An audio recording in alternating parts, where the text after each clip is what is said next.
Monsieur, excusez-moi de vous interrompre, mais cette bague.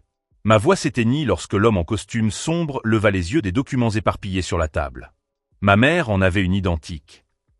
Le silence qui suivit fut assourdissant. La fourchette avec le saumon grillé s'arrêta à mi-chemin de sa bouche. Ses yeux bleus, qui quelques secondes auparavant semblaient fatigués, me transperçaient maintenant avec une intensité qui me retourna l'estomac. « Comment avez-vous dit ?» Sa voix était rauque, presque un murmure. J'aurais dû me taire. Après 3 ans passés à servir des tables au Méridien, l'un des restaurants les plus chers de Manhattan, je n'avais jamais enfreint la règle fondamentale qui consiste à ne pas engager de conversation personnelle avec les clients. Surtout avec quelqu'un comme Adrien Keller, le milliardaire de la technologie qui avait demandé une table privée et à ne pas être dérangé. Mais cette bague en or, avec une émeraude en forme de larme entourée de petits diamants, était impossible à ignorer. Identique à celle que ma mère portait à son annulaire droit depuis aussi longtemps que je me souvienne. La même qu'elle n'enlevait jamais, ni pour les opérations chirurgicales, ni pendant les séances de chimiothérapie brutale. J'ai dit que ma mère avait une bague exactement identique à la vôtre. J'ai essayé de garder une voix ferme, mais mon cœur battait comme un tambour. Même design, même position. Je lui ai demandé toute ma vie d'où elle venait, mais elle ne me l'a jamais dit. Adrien Keller a posé sa fourchette. Le bruit métallique contre l'assiette résonna dans la zone VIP, vide comme un coup de feu. Ses mains, que j'avais remarquées comme étant parfaitement manucurées, se mirent à trembler légèrement. « Quel est le nom de votre mère ?» La question fut posée à voix basse, mais avec une urgence qui ne cadrait pas avec son attitude d'homme d'affaires. « Julia Santos. » J'hésitais. Pourquoi cette question? Vous connaissez ma mère? C'est alors que survint quelque chose que je n'aurais jamais imaginé voir. Adrien Keller, un homme qui, selon le magazine Forbes, valait 4,2 milliards de dollars, pâlit complètement. Sa main droite se porta à sa poitrine, comme s'il avait du mal à respirer. Thomas. Sa voix retentit dans tout le restaurant. Thomas. Un homme en costume gris est apparu de nulle part, apparemment un agent de sécurité ou un assistant personnel. Grand, large, avec une cicatrice sur le front et le regard de quelqu'un qui n'hésiterait pas à casser des os si nécessaire. Oui, monsieur Keller? Escortez ce serveur dehors. Tout de suite. Adrien ne me quittait pas des yeux, mais il y avait plus que de la colère dans son expression. Y avait-il de la peur? Je m'appelle Victor Santos. J'ai 24 ans, je suis serveur de nuit depuis 3 ans et étudiant en gestion pendant la journée, quand j'arrive à assister aux cours. Ma vie a toujours été simple. Travailler pour payer les factures, étudier pour avoir un avenir meilleur et m'occuper de ma mère malade. Julia Santos, 48 ans, avait été diagnostiquée d'un cancer du sein à un stade avancé 6 mois auparavant. Les frais médicaux étaient astronomiques, même avec l'assurance maladie. Je travaillais 2 fois plus souvent que possible, parfois en servant le déjeuner et le dîner le même jour, afin d'obtenir les pourboires nécessaires qui complétaient mon salaire minimum. Je n'aurais jamais imaginé qu'une simple question sur une bague pourrait me valoir d'être escorté hors d'un restaurant par un agent de sécurité privé. Attendez. Ai-je tenté de protester lorsque Thomas m'a saisi le bras avec une force inutile? Je lui ai juste posé une question sur la bague. Qu'y a-t-il de mal à cela? Adrien s'est levé brusquement, renversant sa chaise. Pendant un instant, j'ai pensé qu'il viendrait me parler, m'expliquer sa réaction. Au lieu de cela, il a sorti son téléphone et a composé rapidement un numéro. J'ai besoin d'informations sur une certaine Julia Santos. Tout de suite. Oui, c'est urgent. Sa voix tremblait. Trouvez tout ce que vous pouvez. Adresse, antécédents, famille. Il s'interrompit et me regarda droit dans les yeux. Et découvrez si elle a un enfant. Le sang se glaça dans mes veines. Thomas me tirait déjà vers la sortie quand j'ai entendu Adrien crier une dernière chose au téléphone. Et vérifier s'il existe un acte de naissance pour un enfant né entre 1999 et 2000. Le nom du père, laissez-le en blanc. La porte du restaurant se referma derrière moi avec un claquement définitif. Je me retrouvais là, sur le trottoir glacial de décembre, sans comprendre absolument rien à ce qui venait de se passer. Mais une chose était sûre, cet homme connaissait ma mère. Et sa réaction suggérait qu'il y avait bien plus dans cette histoire qu'une simple bague de famille. Alors que je marchais dans la rue en essayant de comprendre les 10 dernières minutes, une question me trottait dans la tête. Pourquoi un milliardaire que je n'avais jamais vu auparavant réagissait-il comme si j'étais un fantôme du passé? Si vous aimez cette histoire de mystères familiaux et de secrets du passé, n'oubliez pas de vous abonner à la chaîne, car ce que j'ai découvert dans les 24 heures qui ont suivi allait changer ma vie pour toujours. Et l'appel que j'ai reçu cette même nuit a prouvé que quelques questions simples peuvent ouvrir des portes qui étaient fermées depuis plus de 2 décennies. L'appel est arrivé à 2 heures du matin. Victor Santos. La voix était grave, professionnelle. Je m'appelle Thomas Beck. Je travaille pour monsieur Adrien Keller. Il aimerait vous parler demain. J'étais déjà réveillé, revivant les événements de la soirée au restaurant. Parler de quoi? Il m'a expulsé du restaurant pour une simple question. De votre mère. Et de la bague. Un frisson me parcourut l'échine. Comment avez-vous obtenu mon numéro? Monsieur Keller a des ressources. Pouvez-vous nous retrouver demain à 10 heures du matin? Au Starbucks de la 5e avenue et de la 42e rue. Avant que je puisse répondre, il raccrocha. Je passai le reste de la nuit à faire des recherches sur Adrien Keller. Forbes, Wikipédia, interviews, articles sur les technologies. Son parcours officiel était impressionnant. Né en Allemagne, il était arrivé aux États-Unis à l'âge de 18 ans avec 500 $ en poche. Il avait commencé comme programmeur indépendant, puis avait créé un logiciel de gestion qui avait révolutionné les petites entreprises. Il avait vendu sa première entreprise pour 50 millions à l'âge de 28 ans. La deuxième pour 500 millions. La troisième, qu'il dirigeait toujours, valait des milliards. Mais il y avait d'étranges lacunes dans sa chronologie. Entre 1998 et 2001, pratiquement rien. Comme si ces 3 années n'existaient tout simplement pas dans les archives publiques. Et toutes les photos publiques de lui montraient une chose, il était toujours seul. Il ne s'était jamais marié, n'avait jamais eu d'enfant connu, n'apparaissait jamais avec des petites amies lors d'événements sociaux. Pour un milliardaire de 45 ans, c'était inhabituel. Le lendemain matin, je suis arrivé au Starbucks 10 minutes avant l'heure prévue. Thomas Beck était déjà là, à la table du coin, en costume sombre, avec une posture militaire. Il était encore plus intimidant à la lumière du jour. « Asseyez-vous » m'a-t-il dit lorsque je me suis approché. Ce n'était pas une invitation. « Où est votre patron? Il arrivera bientôt. J'ai d'abord besoin de savoir certaines choses. » Il posa un petit magnétophone sur la table. « Quand votre mère est-elle arrivée aux États-Unis? Écoutez, je ne sais pas à quoi vous jouez, mais en 1999 ou en 2000. » Sa voix coupa court à mon objection. Quelque chose dans son intensité me poussa à répondre. En 2000. En janvier 2000. Elle était enceinte de moi. Thomas prit une note. Et avant cela, où était-elle? En Italie. Elle s'occupait de ma grand-mère qui était mourante. Je fronçai les sourcils. En quoi est-ce important? Votre mère a-t-elle déjà mentionné avoir rencontré quelqu'un ici avant de partir en Italie? J'hésitais. Ma mère avait toujours été discrète sur son passé, mais il y avait des indices. Des photos coupées où l'on pouvait voir le bras d'un homme. Une chanson particulière qui la faisait pleurer. Et cette bague qu'elle ne quittait jamais. Peut-être. Elle n'en a jamais parlé ouvertement, mais... Je m'interrompis en voyant Adrien Keller s'approcher. Il semblait différent de la veille. Toujours élégant, mais il y avait une fragilité dans ses mouvements, comme s'il avait peu dormi. Ou pas du tout. Victor. Il s'assit sur la chaise restante, étudiant mon visage avec une intensité qui me mettait mal à l'aise. Merci d'être venu. Je n'avais pas vraiment le choix. Un petit sourire, sans humour. C'est juste. Je vais être direct. Je crois avoir rencontré votre mère il y a 25 ans. Je crois que vous avez tous les deux disparu de ma vie de la manière la plus douloureuse qui soit. Et maintenant, 25 ans plus tard, vous apparaissez dans un restaurant, utilisant son nom de famille, me posant des questions sur une bague que j'ai offerte à la femme que j'aimais et que j'ai perdue. Le monde s'est arrêté. Vous avez offert cette bague à ma mère? Si votre mère est Julia Santos, alors oui. Adrien tendit la main gauche, montrant la bague en or sertie d'une émeraude. Nous en avons acheté 2. Elle en a pris une, j'ai gardé l'autre. C'était notre promesse. La promesse de quoi? Que nous reviendrions l'un vers l'autre. Sa voix était chargée d'une douleur ancienne.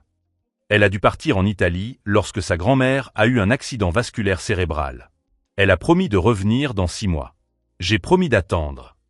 Thomas se pencha en avant, observant chacune de mes réactions. Et elle est revenue. Je ne sais pas, Adrien ferma brièvement les yeux. En décembre 1999, j'ai reçu une offre d'emploi qui allait changer ma vie. Mais cela signifiait changer d'appartement, de numéro de téléphone, tout changer. J'ai laissé un message au concierge, des notes aux voisins. Quand elle reviendrait, elle saurait où me trouver. Mais elle n'a pas réussi. Apparemment non. Et moi? Il fit une pause, cherchant ses mots. J'ai passé 2 ans à la chercher. J'ai engagé des détectives, j'ai parcouru tous les registres d'immigration, toutes les Julia Santos que j'ai pu trouver. Rien. Finalement, j'ai supposé qu'elle avait décidé de rester en Italie, qu'elle était passée à autre chose. J'eus un nœud à l'estomac. Et maintenant, tu découvres qu'elle était ici depuis le début. Victor, je dois te poser une question qui va te sembler indiscrète, mais qui va tout changer pour nous trois. Adrien se pencha en avant. C'est quand ton anniversaire? Le 15 mars 2000. Le silence qui suivit fut assourdissant. Thomas baissa lentement le magnétophone. Adrien ferma les yeux, le souffle irrégulier. Le 15 mars, répéta Adrien, plus pour lui-même. 9 mois après juin 1999. De quoi parlez-vous? Victor, si ta mère est la Julia que j'ai connue, si elle est revenue d'Italie enceinte en janvier 2000. Adrien me regarda droit dans les yeux. Alors tu es peut-être mon fils. Ces mots me frappèrent comme un coup de poing dans l'estomac. C'est impossible. Ma mère m'a dit que mon père était un Italien qui l'avait abandonné. Elle m'a dit. Elle a dit ce qu'elle croyait être la vérité, l'interrompit Thomas. Si elle est revenue et n'a pas réussi à retrouver M. Keller, si elle a pensé qu'il était passé à autre chose. Elle a inventé une histoire, a conclu Adrien. Pour te protéger. Et pour se protéger elle-même de la douleur d'avoir été soi-disant rejetée. Je me suis levé brusquement, la chaise raclant bruyamment le sol. Non. C'est fou. Vous essayez de me manipuler pour une raison que je ne comprends pas. Victor. Non.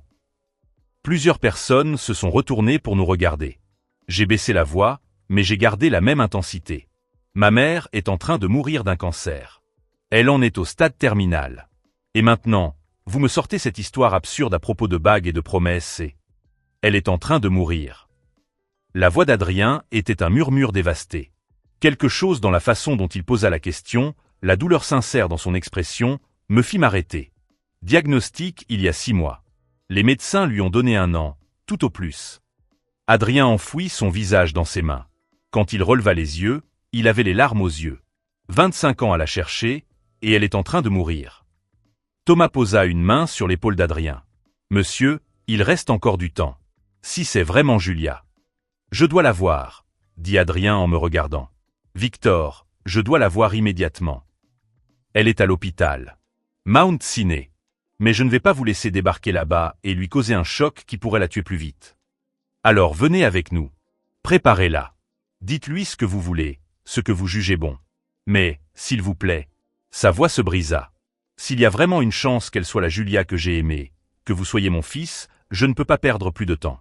Je regardais les 2 hommes devant moi. Thomas, le garde du corps professionnel gardant son sang-froid militaire. Adrien Keller, l'un des hommes les plus puissants du pays, pleurant dans un Starbucks pour une femme qu'il a perdue il y a 2 décennies et demie. Si vous avez vraiment aimé ma mère, dit-il enfin, si ce n'est pas une sorte de manipulation cruelle, alors vous devez comprendre une chose. Elle a passé 24 ans à élever seul un fils, travaillant comme femme de ménage pour payer nos factures. Si vous lui faites du mal de quelque manière que ce soit, si vous causez davantage de souffrance à la courte vie qui lui reste, je vous détruirai. Que vous soyez milliardaire ou non. Adrien acquiesça lentement. Si je lui fais du mal, je mérite d'être détruit. D'accord. Alors allons à l'hôpital. Mais nous ferons les choses à ma façon. Alors que nous marchions vers la limousine sombre garée à l'extérieur, une question me taraudait l'esprit. Si cette histoire folle était vraie, si Adrien Keller était vraiment mon père, qu'est-ce que cela signifierait pour ma mère dans les derniers mois de sa vie? Et pourquoi, malgré toute la folie de la situation, une partie de moi espérait-elle secrètement que ce soit vrai? La vérité nous attendait dans la chambre 407 du Mount Sinai. Et aucun de nous n'était préparé à ce que nous allions découvrir lorsque les portes de l'ascenseur s'ouvriraient. Le trajet jusqu'au Mount Sinai fut tendu. Adrien ne dit pas un mot pendant les 20 minutes que dura le trajet dans le trafic de Manhattan, se contentant de regarder par la fenêtre avec un air distant. Thomas conduisait dans un silence professionnel. Je repassais mentalement comment j'expliquerais à ma mère mourante qu'un milliardaire inconnu prétendait être l'amour perdu de sa jeunesse. Et peut-être mon père. Elle est dans la chambre 407, dit-il lorsque nous arrivâmes à l'hôpital. Mais avant de monter, vous devez comprendre une chose. Le cancer est à un stade avancé. La chimiothérapie lui a fait perdre tous ses cheveux. Elle pèse 15 kilos de moins qu'il y a 6 mois.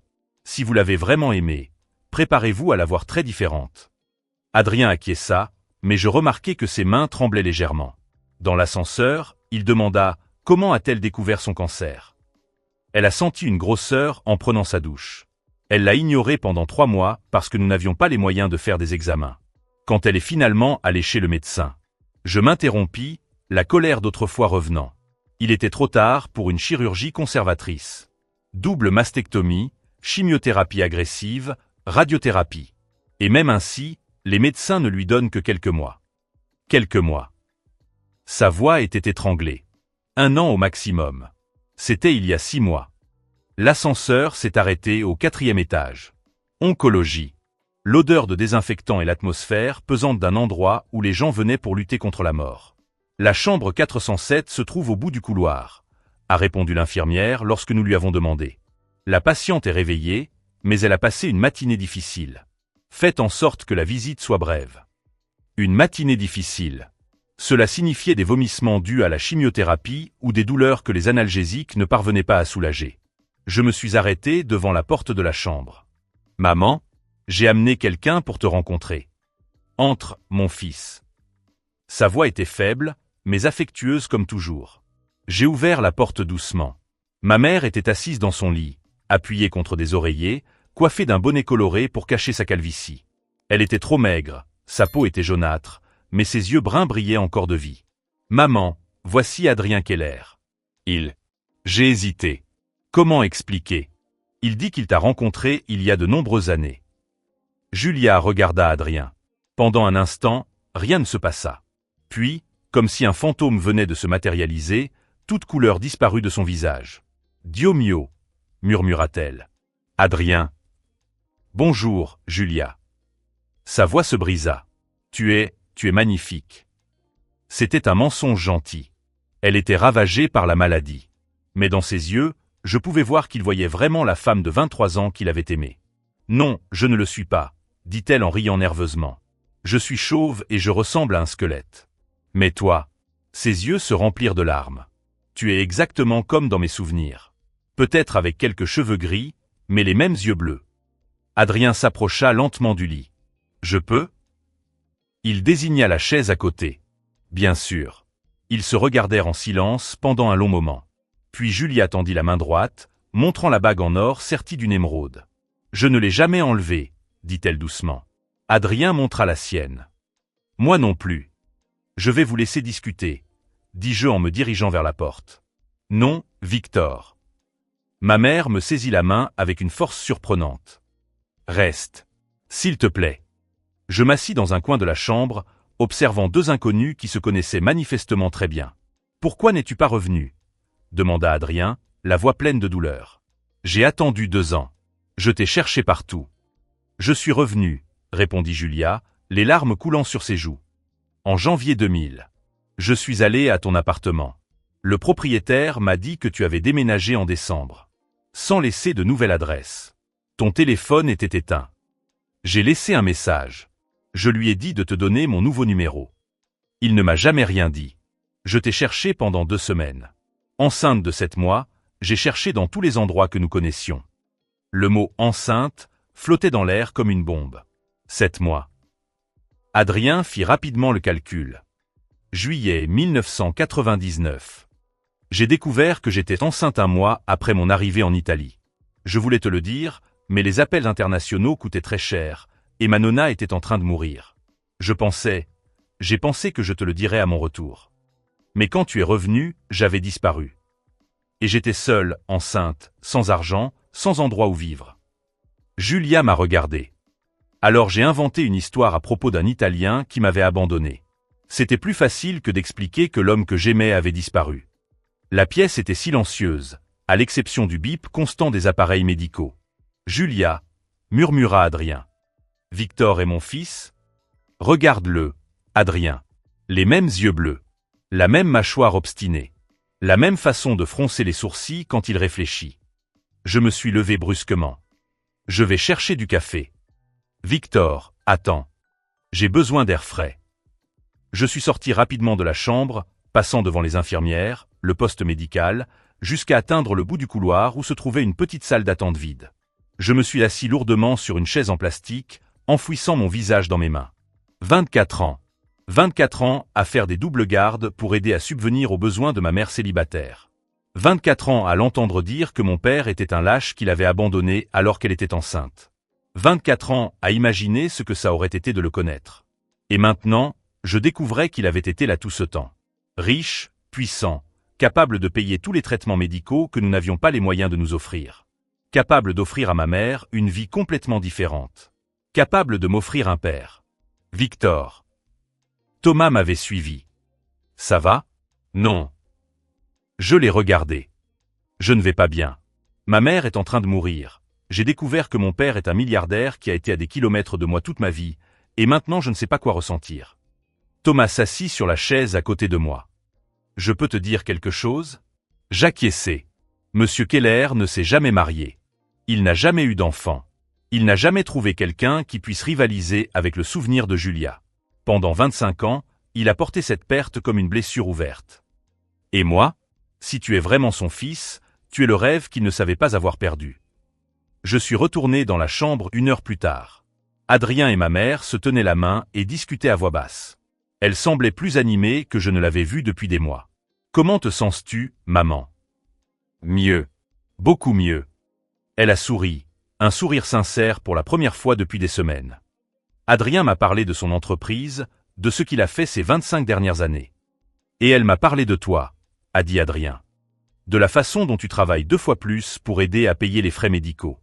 Comment tu as abandonné tes études pour prendre soin d'elle? Quelqu'un devait le faire.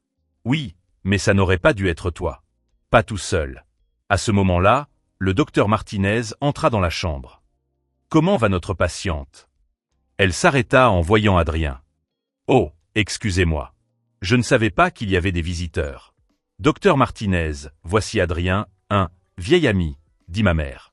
Le médecin acquiesça poliment, puis se tourna vers moi. Victor, puis-je vous parler dans le couloir? Au sujet des résultats des derniers examens. Mon estomac se noua. Les résultats n'étaient jamais discutés dans le couloir, sauf s'ils étaient mauvais. Bien sûr. Dans le couloir, le docteur Martinez a fermé la porte derrière nous. Les examens montrent une progression accélérée de la maladie. Le cancer s'est propagé au foie et aux poumons plus rapidement que prévu. Qu'est-ce que cela signifie? Cela signifie que nous n'avons peut-être pas 1 an, Victor. Nous avons peut-être quelques mois. Peut-être moins. Le monde s'est mis à tourner. A-t-il quelque chose que nous puissions faire? Il existe un traitement expérimental à l'essai à Sloan Kettering. Une immunothérapie combinée à une thérapie génique. Mais, elle a hésité. Cela coûte 200 000 $. L'assurance ne couvre pas les traitements expérimentaux. 200 000 $. Plus d'argent que je ne gagnerai en 5 ans à servir d'étable. Combien de temps ai-je pour me décider? Quelques jours. 1 semaine au maximum. Après cela, elle sera trop affaiblie pour suivre le protocole. Je suis retourné dans la chambre, les jambes tremblantes. Adrien et ma mère ont cessé de parler lorsqu'ils ont vu mon expression. Qu'a dit le médecin? A demandé ma mère, sachant déjà que c'était une mauvaise nouvelle. Je leur ai parlé de la progression de la maladie. Du traitement expérimental. Du coup, le silence qui a suivi était pesant. 200 000 $, a répété lentement ma mère. Mijo, tu sais que nous n'avons pas cet argent. Je paierai, a immédiatement répondu Adrien. Non, a secoué la tête ma mère. Je ne peux pas accepter cela. Tu as déjà disparu de ma vie 1 fois. Je ne veux pas être un fardeau maintenant. Julia, tu n'as jamais été un fardeau. Et si Victor est vraiment mon fils? Il m'a regardé. Alors j'ai perdu 24 ans. Je ne vais pas te perdre toi aussi. J'observais les 2 adultes qui avaient perdu tant de temps, discutant d'argent alors que le temps restant leur filait entre les doigts. C'est à ce moment-là que je pris une décision qui allait tout changer. Nous faisons d'abord le test ADN, dis-je fermement. Avant toute chose. Nous devons être sûrs. Victor, commença ma mère. Non, maman. S'il est mon père, alors il a le droit de nous aider. S'il ne l'est pas, alors nous ne pouvons pas accepter l'argent d'un étranger par pitié. Adrien acquiesça. Je suis d'accord. Thomas peut organiser le test dès aujourd'hui. Les résultats seront disponibles dans 48 heures. Et s'il est positif? Demandai-je. Alors nous paierons le traitement. Et tu ne travailleras plus jamais comme serveur, sauf si c'est par choix. Et si le résultat est négatif? Adrien hésita. Je proposerai quand même mon aide. En tant qu'ami qui veut faire la différence. Je regardais ma mère, maigre et fragile dans son lit d'hôpital. Puis l'homme qui pourrait être mon père, qui avait les moyens de lui sauver la vie. D'accord. Faisons le test. Ce qu'aucun d'entre nous ne savait à ce moment-là, c'est que les résultats du test ADN révéleraient bien plus que la paternité. Ils révéleraient une vérité qui avait été enterrée 25 ans auparavant, une vérité que certaines personnes étaient prêtes à tout pour garder secrète. Et lorsque cette vérité finirait par éclater au grand jour, nous découvririons que notre réunion n'était pas une simple coïncidence. Elle était le résultat d'un mensonge soigneusement orchestré qui était sur le point de s'effondrer de manière spectaculaire. Les résultats sont arrivés par email 47 heures plus tard. Thomas m'a appelé à 7 heures du matin. Victor, Monsieur Keller aimerait que nous soyons tous présents lorsque nous ouvrirons les résultats. Pouvez-vous être à l'hôpital dans 1 heure? Ma mère était réveillée lorsque nous sommes arrivés dans la chambre 407. Adrien était déjà là, assis à côté de son lit, tous deux discutant à voix basse comme de vieux amants retrouvés. C'était étrange de les voir ensemble, comme si 25 ans s'étaient effacés du jour au lendemain. Prêt? Demanda Adrien lorsque je suis entré. J'ai acquiescé. Thomas a ouvert l'enveloppe scellée, l'a lue en silence, puis nous a regardés tous les trois.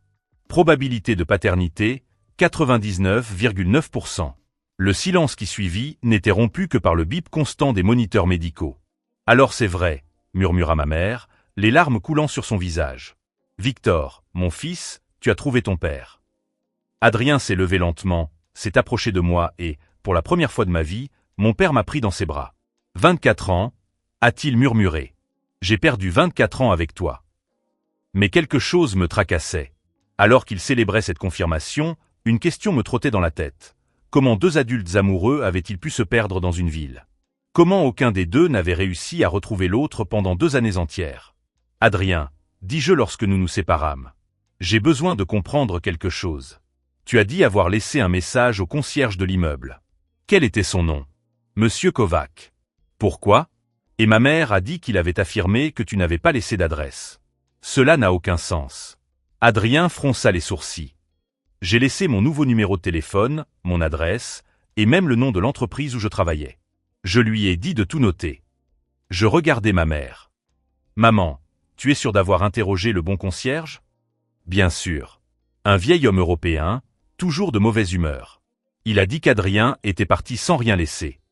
Kovac était tchèque, il avait environ 70 ans à l'époque, confirma Adrien. Il a toujours été grossier, mais fiable. Quelqu'un mentait, dis-je lentement.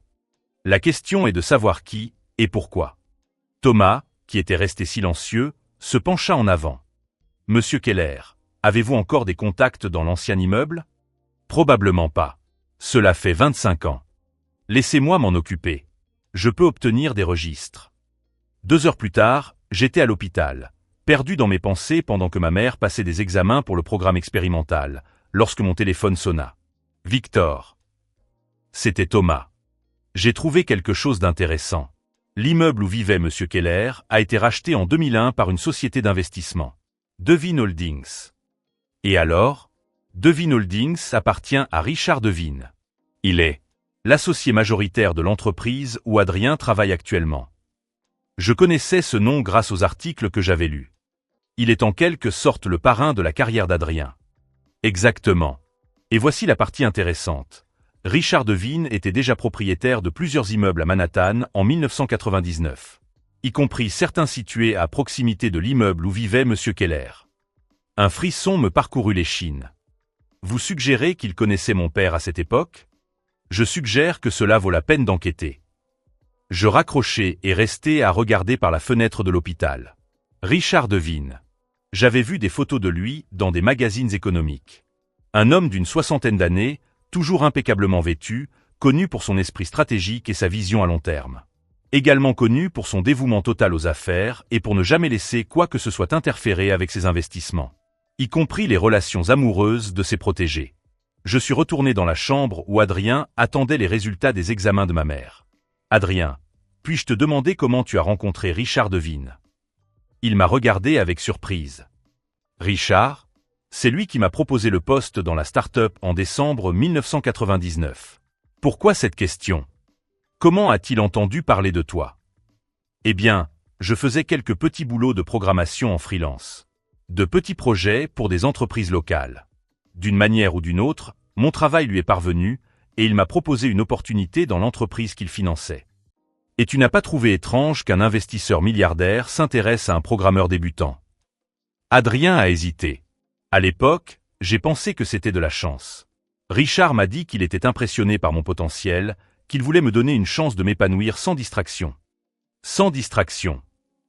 Il a toujours été très axé sur la productivité. Il disait que les relations personnelles pouvaient compromettre le dévouement à l'entreprise. Les pièces commençaient à s'assembler d'une manière qui me mettait en colère. Adrien, Richard était-il au courant pour ma mère?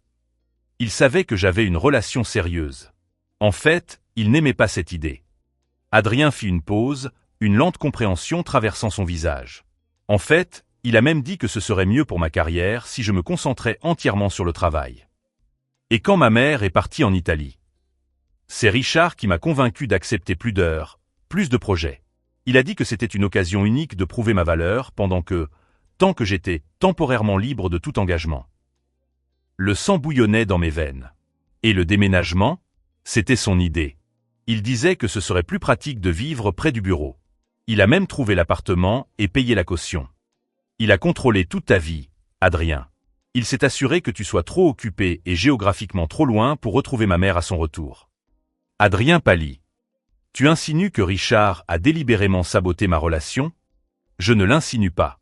Je l'affirme. C'est à ce moment-là que j'ai décidé de faire quelque chose qui allait tout changer.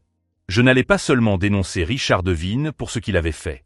J'allais utiliser ses propres méthodes contre lui. S'il y a une chose que 24 ans passés à travailler pour subvenir aux besoins d'une famille m'ont apprise, c'est que les personnes puissantes ne comprennent qu'un seul langage. Les conséquences réelles qui affectent leur pouvoir réel. Pendant qu'Adrien digérait cette révélation, j'étais déjà en train d'élaborer un plan. Richard Devine avait volé 25 ans de la vie de mes parents. Il m'avait volé mon père.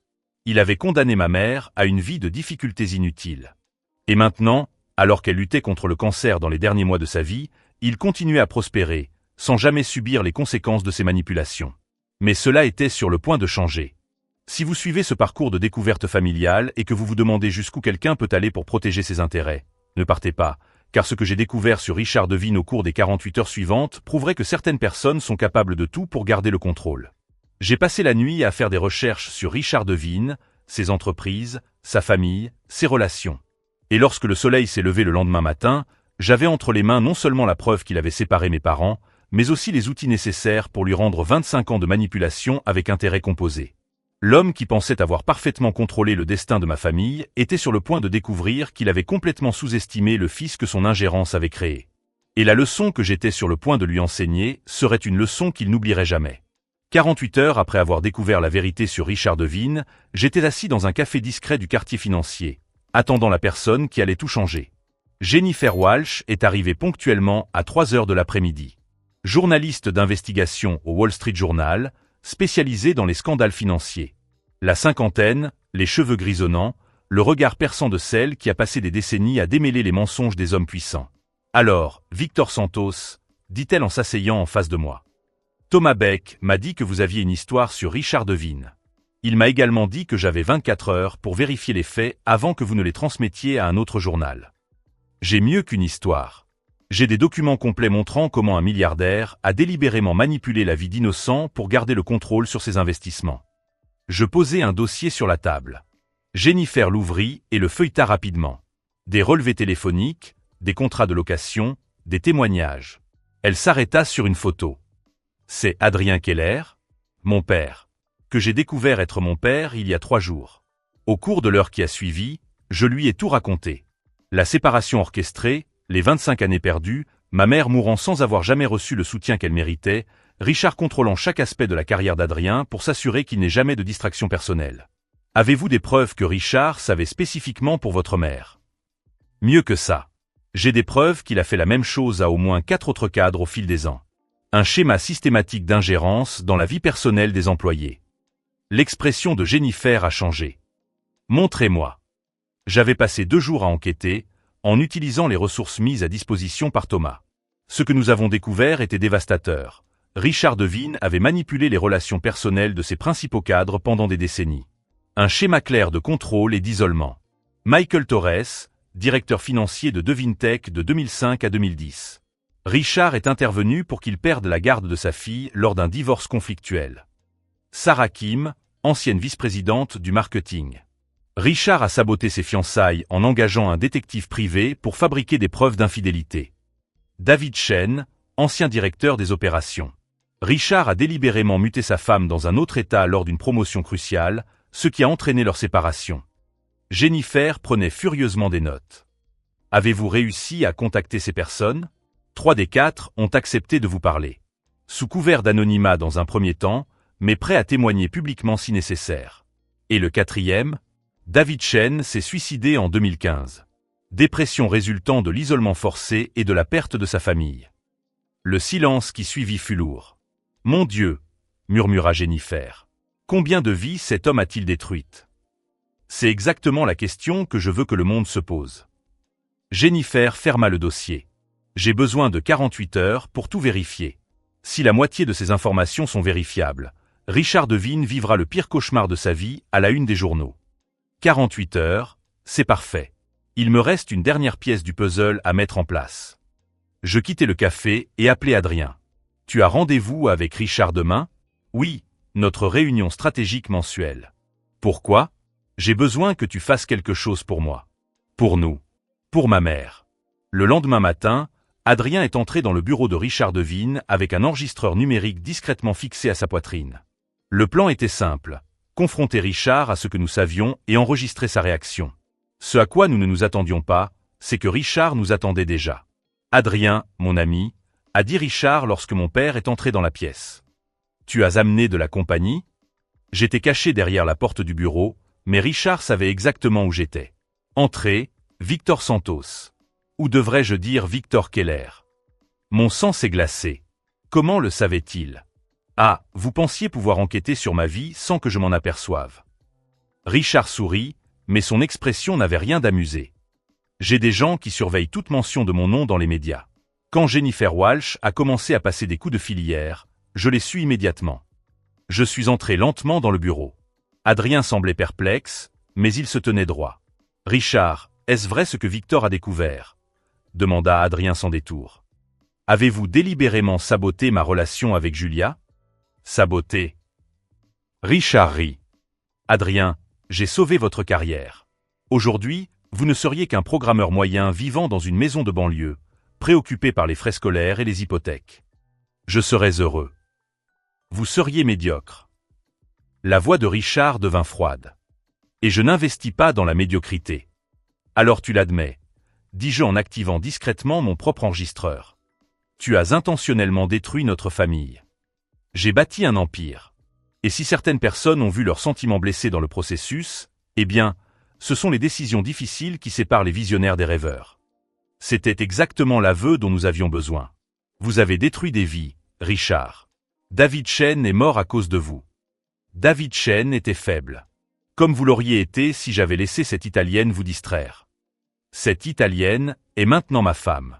Et elle est en train de mourir d'un cancer au moment où nous parlons. Pour la première fois, j'ai vu une fissure dans la façade de Richard. En train de mourir? En phase terminale. Il lui reste quelques mois à vivre. La voix d'Adrien tremblait. 25 ans perdus, Richard. 25 ans que j'aurais pu passer avec ma famille, et maintenant, il est trop tard. Eh bien, Richard hésita, clairement pris au dépourvu par cette information. C'est regrettable. Regrettable? M'écriai-je. Ma mère a passé 24 ans à travailler comme domestique pour subvenir à mes besoins. Seule. Parce que vous avez décidé de jouer à Dieu avec nos vies. J'ai bâti un héritage. Vous avez bâti un mausolée, l'interrompis-je. Rempli des cadavres des vies que vous avez détruites en chemin. C'est à ce moment-là que la porte du bureau s'ouvrit. Thomas Beck entra, suivi de 2 hommes en costume que je ne reconnus pas. Monsieur Devine, dit Thomas d'un ton formel, voici des agents du FBI. Ils ont quelques questions à vous poser au sujet de vos pratiques commerciales. Richard pâlit. Le FBI? De quoi parlez-vous? Ingérence criminelle dans la vie personnelle d'employés, coercition, homicide involontaire dans le cas de David Chen. Énuméra l'un des agents. Nous sommes autorisés à saisir tous vos registres d'entreprise. Richard me regarda avec une haine pure. Vous. Moi. Vous pensiez pouvoir contrôler des vies comme des pièces sur un échiquier. Mais vous avez oublié une chose, Richard. Certaines pièces finissent par apprendre à jouer leur propre jeu. Vous n'avez aucune idée de ce que vous venez de faire. Je vais vous détruire. Je vais détruire votre famille. Non, vous ne le ferez pas. J'ai sorti mon téléphone et lui ai montré l'écran. Jennifer Walsh publie l'article sur vous dans 2 heures. Avec l'enregistrement complet de cette conversation, y compris vos aveux et les menaces que vous venez de proférer. De plus, ajouta Thomas, le conseil d'administration de Devine Holdings a convoqué une réunion d'urgence cet après-midi. Il semble que certains actionnaires importants aient reçu des informations inquiétantes sur les pratiques de gestion. Richard s'appuya sur la table, comprenant enfin l'ampleur de ce qui se passait. Vous avez orchestré tout ça. Comme vous l'avez fait avec nous pendant 25 ans. La différence, c'est que nos manipulations visent la justice, pas le pouvoir. Les agents s'approchèrent de Richard. Monsieur Devine, nous avons besoin que vous veniez avec nous pour répondre à quelques questions. Alors qu'il escortait hors du bureau, Richard me regarda une dernière fois. Ce n'est pas fini. Pour vous, c'est fini depuis longtemps. Vous ne le saviez pas encore. Adrien et moi nous sommes retrouvés seuls dans le bureau que Richard avait construit comme son trône. À travers les baies vitrées, nous pouvions voir Manhattan s'étendre sous nos yeux.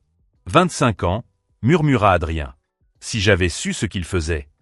Tu aurais fait la même chose qu'aujourd'hui. La bonne chose. Mon téléphone a sonné. C'était Jennifer Walsh. Victor, l'article sort dans 1 heure. Richard Devine ne pourra plus déjeuner dans aucun restaurant décent de Manhattan après ça. Et les autres victimes. Elles ont toutes accepté de parler publiquement. Michael Torres prend l'avion depuis Chicago spécialement pour donner une interview à CNN demain. Sarah qui m'a engagé un avocat pour poursuivre Richard en justice pour préjudice moral. Cela va prendre des proportions plus importantes que nous ne l'avions imaginé. J'ai raccroché et j'ai regardé Adrien. Prêt à retourner à l'hôpital? Je suis sûr que ma mère voudra savoir comment s'est terminée notre petite réunion de famille. Notre réunion de famille, a-t-il répété en souriant pour la première fois depuis des jours. Alors que nous quittions le bâtiment de Devine Holdings pour la dernière fois, je ne pouvais m'empêcher de penser que Richard Devine avait passé des décennies à bâtir un empire fondé sur le contrôle et l'isolement. Mais il avait sous-estimé une chose fondamentale, la force d'une famille réunie. Et maintenant, alors que ses propres structures de pouvoir s'effondraient autour de lui, je retournais à l'hôpital pour passer du temps avec mes parents. Tous ensemble. Enfin, la vengeance avait été douce, mais les retrouvailles seraient encore plus douces.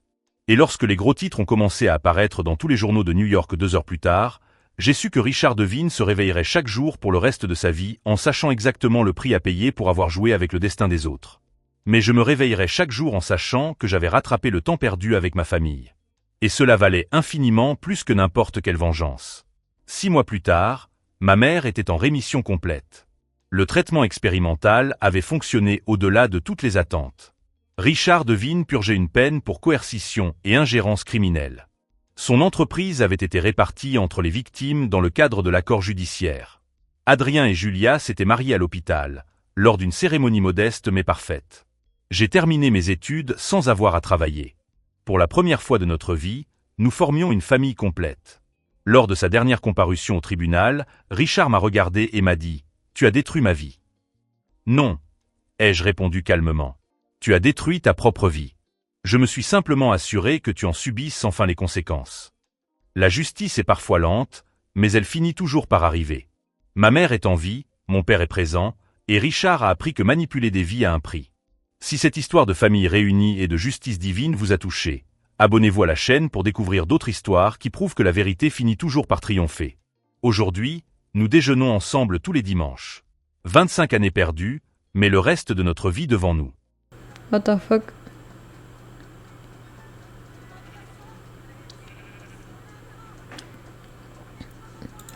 Apuestan por el jefe.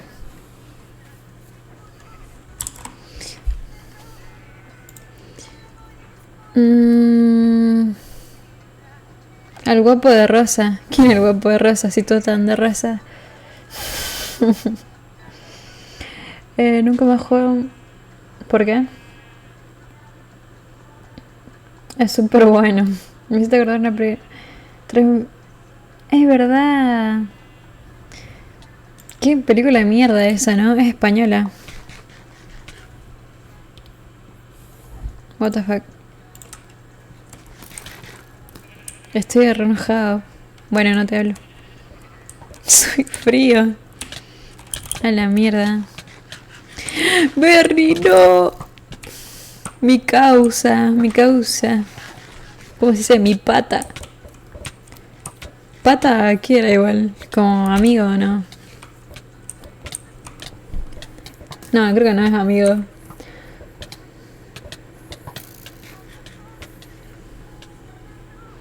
Es como tipo, ¿o no?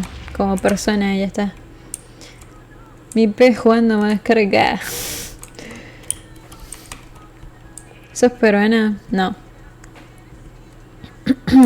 O boliviana.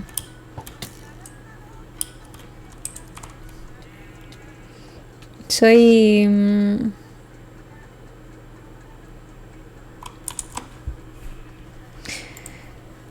Ligura.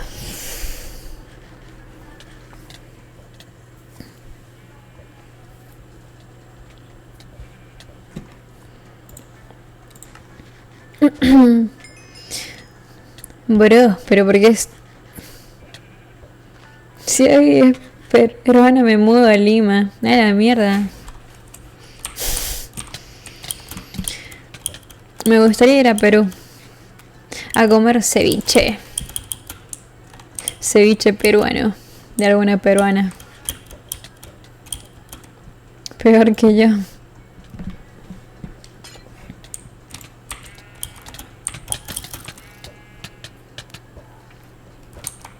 ¿Qué le pasó a un chico?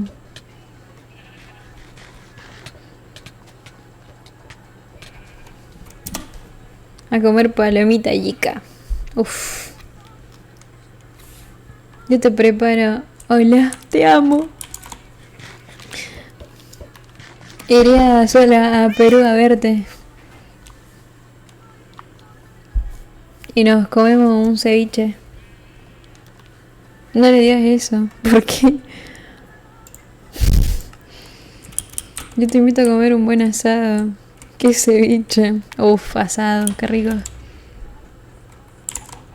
Pero me da curiosidad, boludo, probar el ceviche. A ver. Salgan de acá muertos de hambre. Yo la vi primero. What the fuck. ¿A quién expectamos? Uy, a ver. No, amigo, está muy roto. ¿Y por qué a mí me tomó todo? Me tocó todo. No.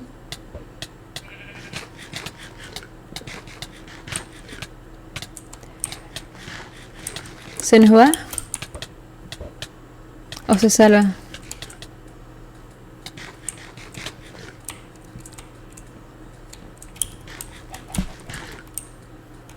¿Qué pasó? Como que desapareció, ¿no?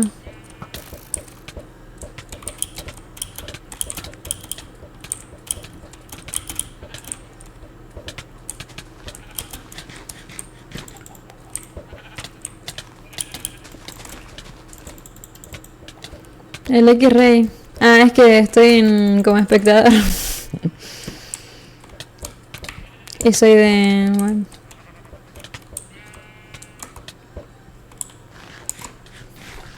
Te chuparon la polla.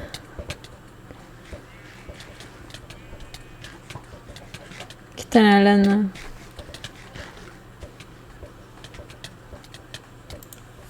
A ver cómo se me activó así. Recién abro.